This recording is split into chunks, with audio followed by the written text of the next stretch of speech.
The following discussion is purely opinion and should not be taken personally in any way. It is also not intended to target anyone or any place in particular.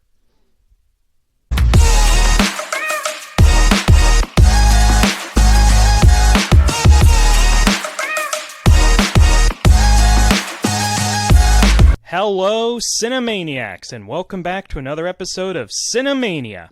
I'm your host, Cody Higginbotham. On today's episode, we're going to be talking about all things Star Wars related. And my guest today is my dear friend Kian. Hello, Kian. Hi, Cody. How are you doing today? I'm doing well. How are you doing today, Kian? I'm doing pretty good. That's great to hear. Thanks for coming on my show today. Yeah, it's a pleasure. I'm a big fan. That's awesome. So, I think a good thing most people want to know when they hear Star Wars is, well, how did you get into Star Wars?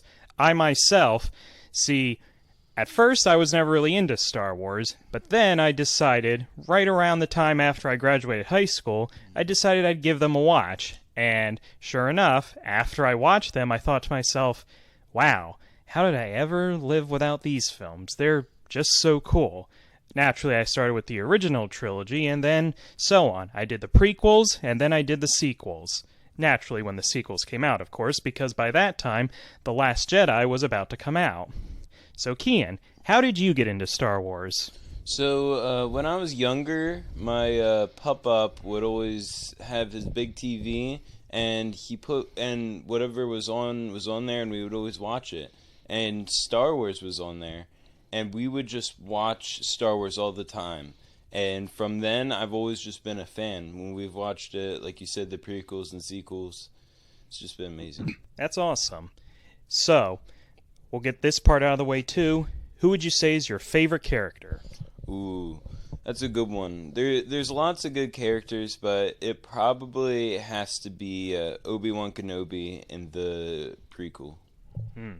Yeah, he's definitely a very popular one, and I can understand why. He's definitely one of my favorite characters, but I myself would probably have to say Han Solo might be my favorite. Yeah.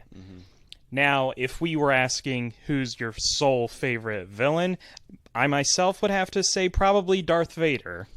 Yeah, mine would probably being Darth Vader and kind of that evil Anakin Skywalker.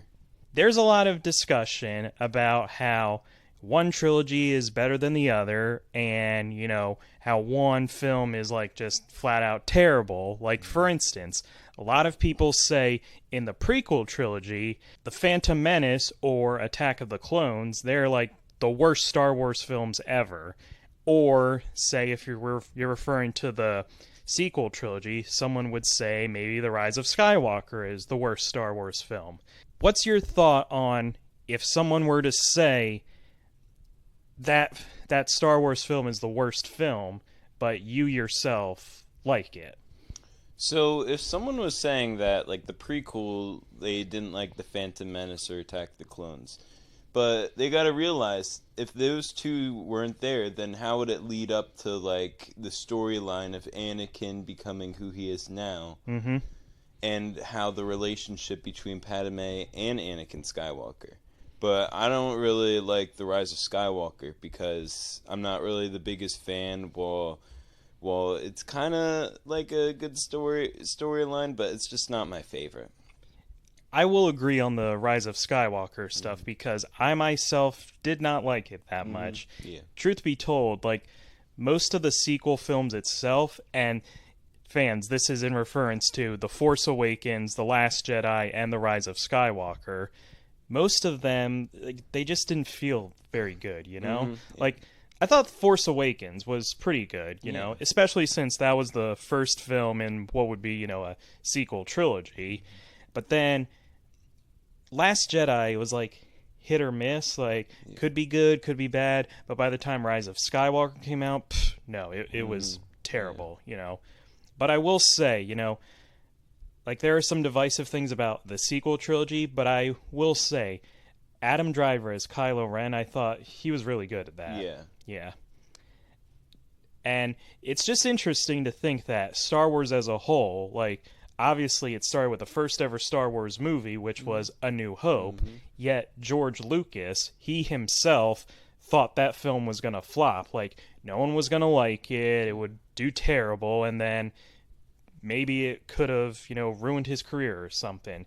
And it's ironic considering it's done the exact opposite of that. Yeah. And the fact that it's now created this huge franchise, like literally, it's considered one of the biggest and most influential franchises of all time. Like, I gotta admit, that's pretty insane. Wouldn't you say so? Yeah, it's really crazy how like from A New Hope came to and then it just grew and grew. And if he was doubting that, the fans definitely didn't think so. And it's just crazy to think like that's such a good movie. But of course, being George Lucas, he's like, okay, I don't know. I feel like this isn't the best, but the fans 100% did not agree. I love The New Hope.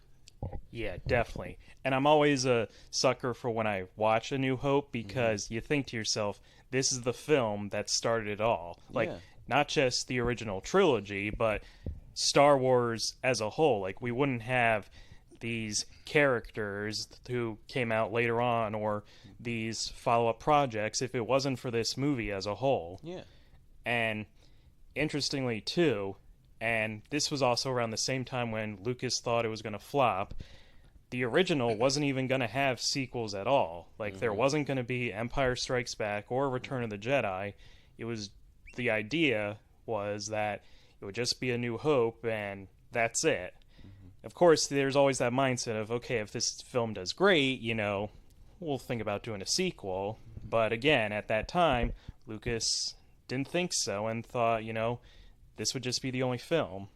And could you imagine that? Like, if A New Hope, like, that was all that happened. Like, A New Hope came out and boom, no more Star Wars stuff after that. Could you imagine if that happened?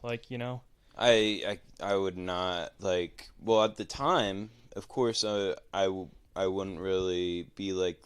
I would think it's okay, but now that the whole entire prequel and like sequel are here, I'm like, oh, what if that didn't happen? Because even if it was just A New Hope, I would realize like, what's the storyline behind this? Like, who's Darth Vader? Or like, because it shows who that Darth Vader is Luke's father. If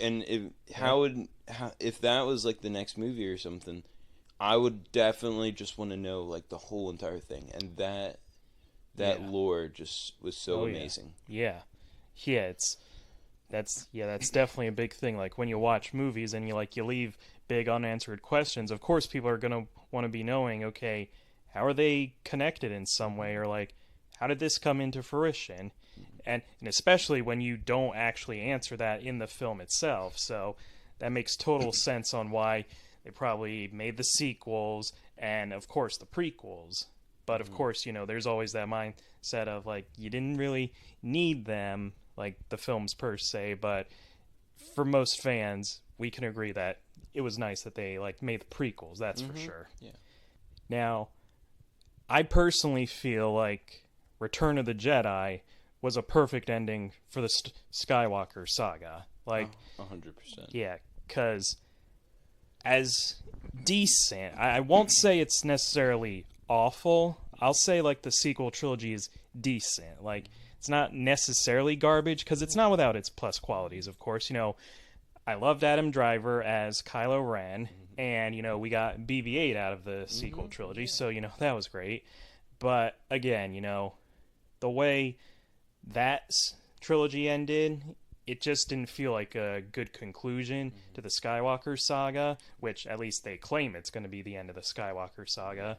But yeah, definitely Return of the Jedi was a more fitting end to the whole Skywalker saga.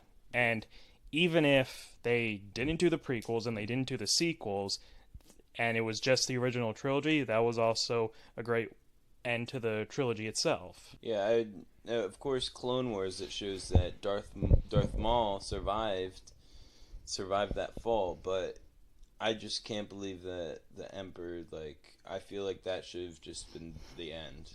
Like, it really showed, like, the passion that Darth Vader had, that he was willing to all that anger to be released just for his son. And for the Emperor just to come back, I just didn't really like that. Yeah. Like I myself, like I would rewatch that scene where, the Emperor dies and I'm like, oh, that's such a satisfying moment, and, it redeems Darth Vader or Anakin Skywalker, and then they just decide to up and bring the Emperor back in the sequel trilogy, and it's like, did the writers not watch the original Star Wars films? Yeah. Like, come on, that was a perfect ending. Yeah. Like, I will say, I did look into this. Like some were saying, okay, so the Emperor didn't die when Darth Vader threw him off, but I looked into it. So the good thing was he did technically die, but this was like a clone with his consciousness in the sequel trilogy. So it's like when you rewatch his original death, it's like, okay, so he didn't die, but now okay, he did die. So it's just good to know that. But still, yeah, they did not need to bring him back at all. Yeah. It was so pointless. Yeah. And another thing, originally they were going to have Colin Trevorrow as the director of Rise of Skywalker, and apparently he had worked on a script for that film, and while of course it didn't get made, there was a plot line that was leaked online, or maybe it was shared, but anyway, there was a plot line about what it was going to be that ended up online, and I looked at it and I'm like, this is way better than what Rise of Skywalker came out to be. And it's like, of course, Palpatine wasn't in it in any way, and obviously Rey was not related to Palpatine in any way, so I'm like, okay, that right there, that's already better than Rise of Skywalker. So I mean, yeah, it's pretty clear. I think Colin Trevorrow would have done a great job with the last film. Yeah, I 100% agree. That was definitely not my favorite episode, but that sounds like if Palpatine wasn't alive and they weren't they weren't related. It was very interesting to hear that, like that Palpatine was alive, but we just didn't need it. Nope, not at all. It's like when you are running out of ideas and you just decide to go back to an old idea and think, okay, it's going to work. It's like in the sense of like reboots or remakes as a whole. Like, I'm out of ideas, so let's just take an old idea and put a new adage on it. So it's crazy. I remember when I was in the theaters and I saw the trailer for Rogue One, and I'm thinking, wait, but Force Awakens just came out, so the next Star Wars film is like already coming out. And then of course when it said Rogue One, I'm like, oh, okay, so it's like not in this trilogy. Like how did you react like when a non-trilogy film was coming out, like Star Wars, really, like in the sense of Rogue One, like it was outside of the trilogy? I mean, at first I was like, I don't know how I feel about this. But then I was like, this is actually, I kind of enjoyed this movie. Yeah. But, like, I would say it's better than some of the other episodes. But I was a pretty good fan of that. Yeah. Sometimes they go out of the box, but yeah, I feel like that was definitely a risky move. Yeah. But somehow it kind of worked out, because it was like one small like thing that the Death Star took in the end. Yeah. And it was yeah, I enjoyed. I always say I'm one with the Force and the Force is with me. That's one of my favorite quotes. Yeah, that was definitely a memorable moment. I myself, like, I think my favorite part in that whole film is that scene near the end where Darth Vader's in the hall with the lightsaber and he's like fighting off all those troops. Like, it's intense and yet really epic at the same time. It's really cool. And I do like how that film, like, if you were to watch the end of that film and then immediately start with A New Hope, it's like that's exactly what happens. It ends there and boom, goes right into A New Hope. It's So I will say that I do like how they do that. Yeah. Yeah. And truthfully, I think if they had kept doing that, like doing films about different characters and like maybe just random people who are maybe in one scene in a film and like expanded on them, I think that probably would have been better than, focusing on the whole Skywalker saga and stuff. Because, while, don't get me wrong, Skywalker saga has been great, Yeah. but it's like a TV show. Like, if you run for it too long, it might lose its mojo. So it can't hurt to try new things. Yeah, the I definitely can agree with that. The Sky, like you said, the Skywalker, all those episodes. Some of them were better than others. Well, I know that some of them were pretty bad. But Yeah. I do really like the character of Rey. Yeah. Like, it shows like this basically nobody. It really can prove that nobody, that like someone that had a tough childhood, which she definitely did, can, like, all these small characters can turn into Jedis. But it's like they have that special power. I really like the storyline of Rey. I think the only thing I myself at least don't like about the Rey character is that she's related to Palpatine. 100%. Yeah. I mean, there are some fans who like to pretend that the Skywalker sequel trilogy didn't happen, or better yet, that the Rise of Skywalker itself didn't happen. And if that means pretending that Rey isn't related to Palpatine, then I'm there for that, Yeah. Like, I'll just, But yeah, Rey was a really good character, and I thought she was good. How did you feel when they started doing the TV shows? Like, of course they have their animation and then their live action ones, but when they did the animation ones, because those came first, what were your thoughts on that? I mean, yeah, Clone Wars. That's an amazing show right there. It's so good, but now that it's kind of like going into the reality where like the Acolyte. I'm not really the biggest fan, but the Mandalorian was really good. Some of those shows can really are good, but some of them, like I was saying, it's just risky. Oh yeah, Really risky. Like, yeah, that's the thing. Is with any Star Wars thing, with the fan base, you like have to be so careful because you could, make something that turns out to be great and is beloved by fans, but if you, according to them at least, do something wrong, you'll mess it up in a sense. So it's like, as the fan base, there are some who think it's pretty toxic and stuff. What are your thoughts on that? So I feel like fan base, like there's different kind of fans. There's fans that are like, okay, this is enjoyable, but then there's some fans that know everything about Star Wars. Like, I know quite a bit about it, but there's those people that look into Wikipedia and like all these archives and just look at everything. And sometimes it's sometimes if I have a friend like that, I don't know if it's going to be so enjoyable watching it with them because they're like, oh wait, this didn't happen. But I feel like sometimes it is toxic to have that kind of fan base. But if you're like right where I'm at, where I know quite a bit of knowledge, but and still able and not know all these little parts to it. I mean, small bits, these small like parts of the movies that people don't see but like once they tell you and you rewatch it again, you're like, no way. Yeah.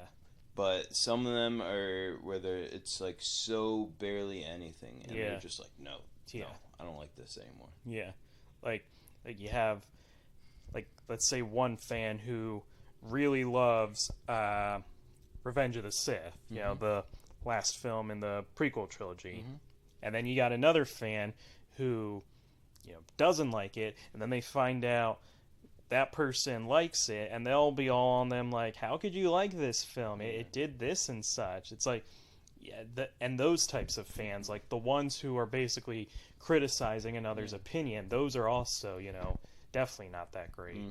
Yeah. I mean, who doesn't love Revenge of the Sith? Yeah. I mean, some people like think, okay, The Empire Strikes Back are better, or like A New Hope. But for me, it's definitely Revenge of the Sith. But just people saying, "Oh, I hate that one." Yeah. It just I don't even know how I feel about this.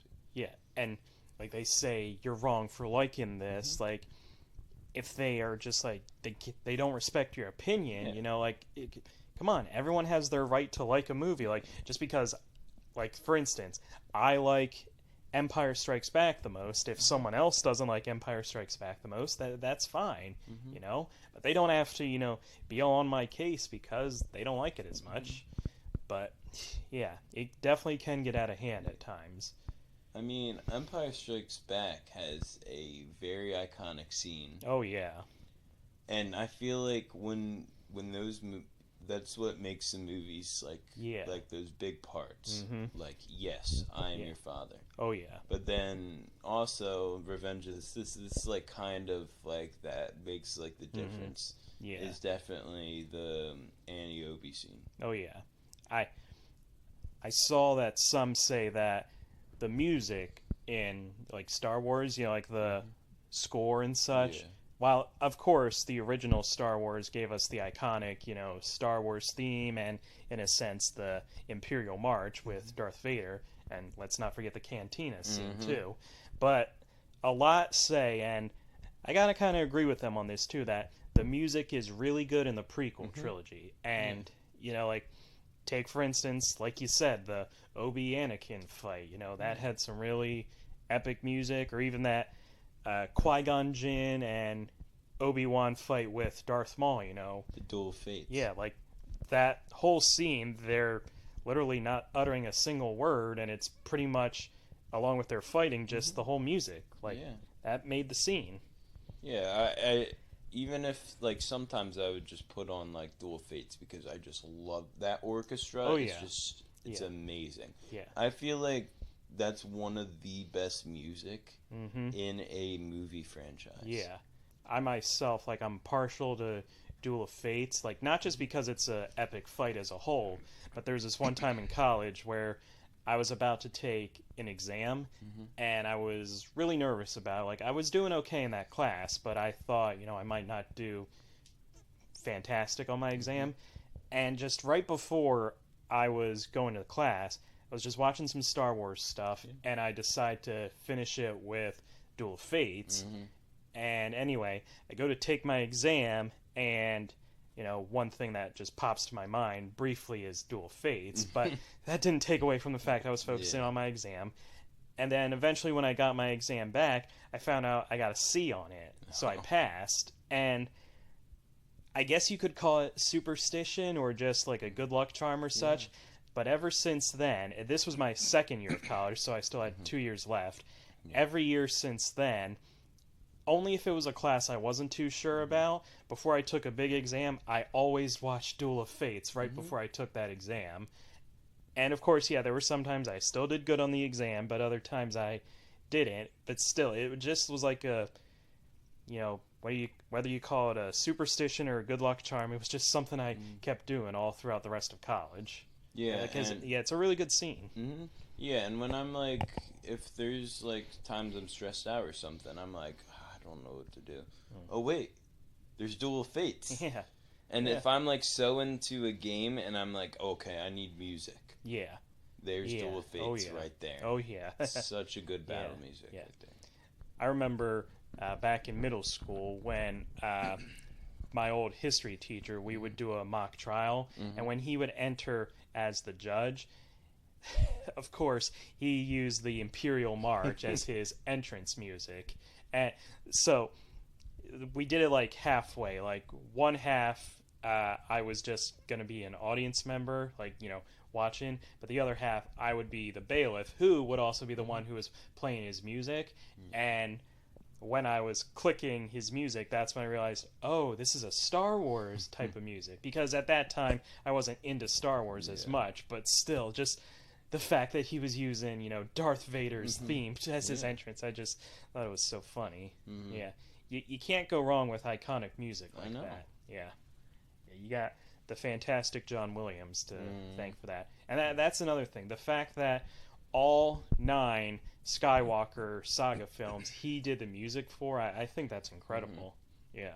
And that he's gotten Oscar nominations several times, and he even won for the first one. That's also fantastic. And he won for good reason, definitely.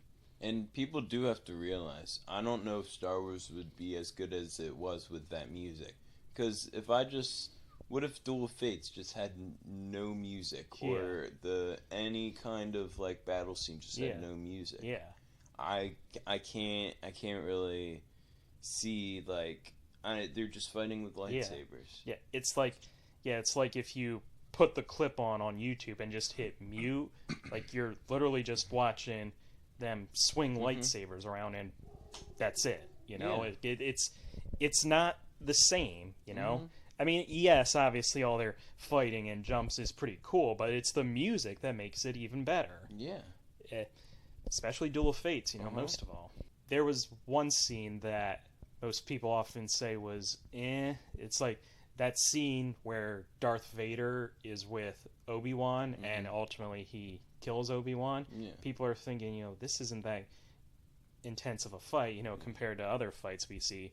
But of course, obviously at that time Obi-Wan was pretty old, and of course he's not going to have his skills as much. But at the same time, I can see, because, you know, just because he's old doesn't mean he's not going to have his Jedi skills and such. But one time, this friend of mine, he shows me an edited video, and anyone can look this up if you want. It's the fight, but it's, you know, edited with like some more intensity and visuals, and even some like voiceover stuff from the Revenge of the Sith. And I will admit, it makes their final scene together all the more epic and intense. So, and I don't know if Luke would have been able to destroy the Death Star if it wasn't for Obi-Wan. Yeah. Because that was also an iconic scene. Like, you can't really get, like, it shows that Obi-Wan sacrificed himself. Yeah. To help Luke. Like, how many? I feel like that's how you know, like, you're one of those wise Jedis, when you're able to sacrifice yourself for the good. Absolutely. Yeah. He was a noble sacrifice for sure, and because of him, Luke was able to blow up the Death Star, and ultimately, you know, continue to be a Jedi, and then bring his father back to the light side. So and you were saying before that The Mandalorian was really good. Like, the 3rd season is okay, but it's definitely not as fun as the first 2, because I feel like the show is great when Mando and Baby Yoda are like traveling throughout the galaxy, or at least, you know, going from spot to spot, whereas 3, we didn't see that as much, and it just didn't feel right. I mean, it was still good, it just didn't feel the same. Yeah, I enjoyed the Mandalorian. Like I was surprised when he opened that, and like Baby Grogu was there. Yeah. And then it just shows how much, like, Mandalorian did to protect Grogu. Yeah. And I feel like that was kind of like a big part of Mandalorian, was just those two, the iconic duo. They're definitely a dynamic duo for sure, and they're going to be getting their own movie too, so I'm definitely excited for that. And it showed the Darksaber in it. Oh yeah, Darksaber was so cool. And I feel like, because like in the show we see Moff Gideon wield it, we see Mando wield it, and then Bo-Katan wield it, and like, if you think about it, like, when Moff Gideon wields it, it's intimidating, but when Mando wields it, it's like so tough and like, you know, epic. And when Bo-Katan wields it, it's also, you know, epic and tough, but not nearly as epic and tough as Mandalorian. And truth be told, I feel like he's the one who deserves to wield it the most. It was a good fight scene, seeing who would get the Darksaber.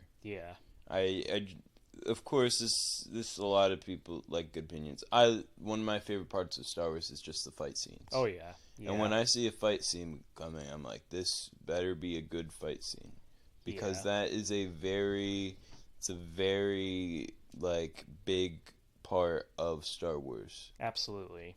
Yeah, personally, my favorite is that fight scene where Gideon and Mando are fighting, and when Mando ultimately wins the Darksaber. And of course, right before he wins it, he's wielding his own weapon, and even without that, he's still, tough and epic, but still, the fact that he had the Darksaber at the same time made it all the more cool. Yeah, we have Jon Favreau to thank for that that whole awesome show, because he was the one who created it, and he's written a lot of the episodes. I think he even did write that episode in particular, and so it's thanks to Jon Favreau that we have this. It's incredible to think, like, in 2003 he makes Elf, which is now a Christmas classic. In 2008 he directs Iron Man, which is the first film in the Marvel Cinematic Universe. It relaunches Robert Downey Jr.'s career and makes him the iconic Tony Stark Iron Man. And not to mention, Jon Favreau is playing Happy Hogan in the MCU. And then now he's created The Mandalorian, which is now considered one of the best Star Wars TV shows ever. So it's impressive what he's can do. He could do anything. It just proves comedy, action.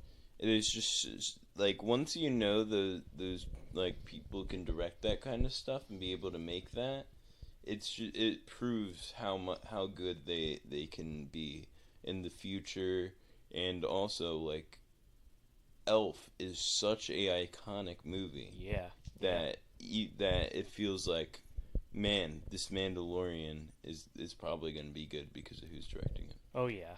I think Star Wars related stuff, along with anything like Marvel or DC or anything superhero related, like, while most people, they don't really care per se who wrote or directed a film, they really just care who's in it. But definitely, like, Star Wars, Marvel, DC, or anything superhero, that's when they truly care. Like, okay, who's directing this? Because, if you think about it, like, this person is directing a film in favorite trilogy or favorite franchise, so let's hope they're doing justice to it and such.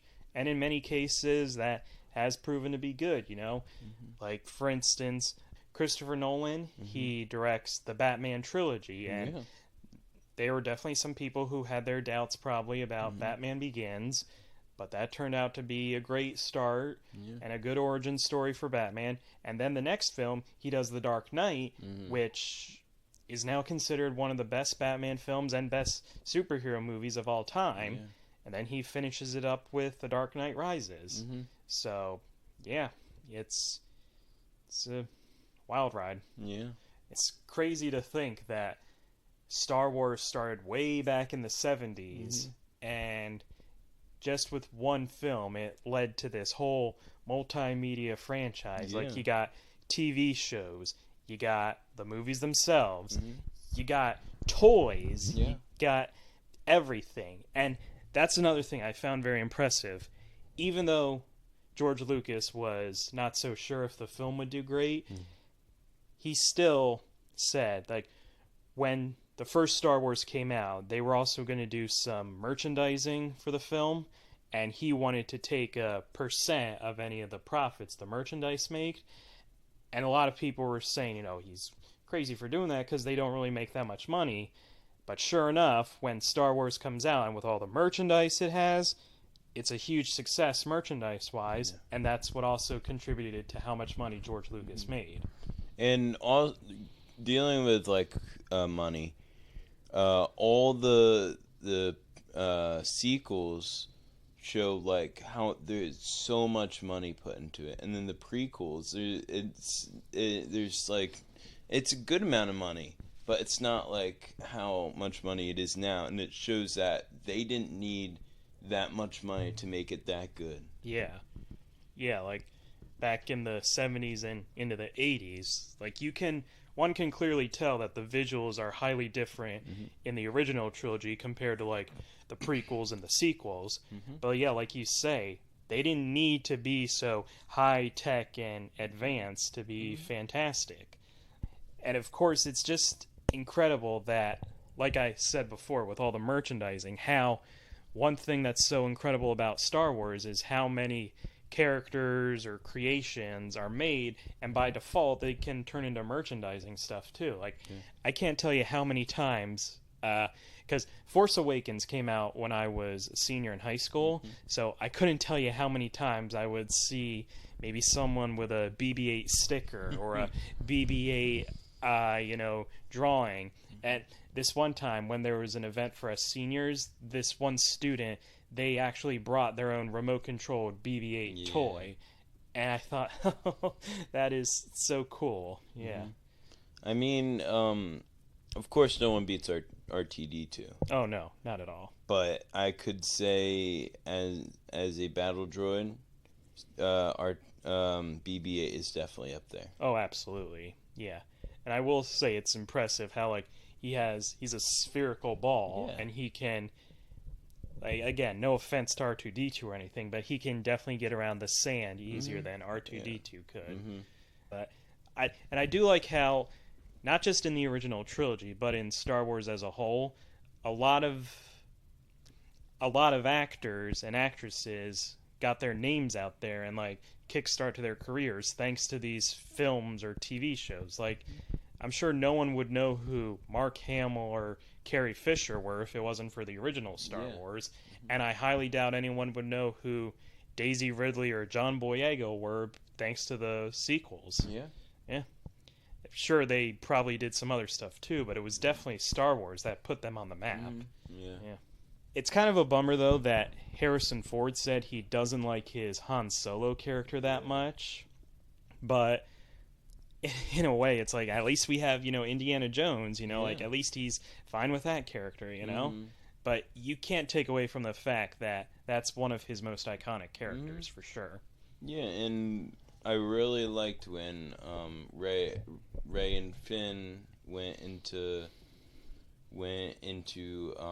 I forget what the place was called, but Chewbacca and Han Solo were there. Yeah. And when I just saw those, I'm like, no way. Yeah. I will say it is awesome in the sequel trilogy how the original trio, Luke, Han, and Leia, they do appear.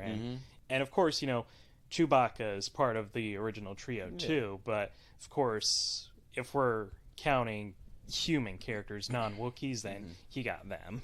I mean, I feel like Han Solo and Chewbacca are the iconic duo, but if you're talking about a trio, I completely agree. Absolutely. I can't tell you how many funny memes I've seen, like in that scene where Leia kisses Luke, and and then there's that kissing scene, and people are just making jabs about how they find out later those two are siblings, and like it's like she kissed her brother, like it's crazy. And the way she said that to Han, Luke's my brother, like it was just like a common thing. And that was one funny one. I saw a video where she's telling him, and then in that scene where like pretty sure Han was like thinking back to that moment, and then someone cuts to that scene in Empire where she's kissing him. So it's like in that moment he's thinking, wait a minute, but they kissed, and like I mean, I will say that was definitely a good way to break that romance trio thing that was definitely blooming, because definitely one way to make it that one character and another don't get together is definitely make them siblings or make them related in some way, and which they did. So it was like, okay, they're siblings, so there's no way they can be together. So boom, she'll just go with Han, which I think was definitely a good call. I mean, there's a lot. The thing I like about Star Wars, of course, there's some relationships, but those like relationships are like sometimes the cause of actions.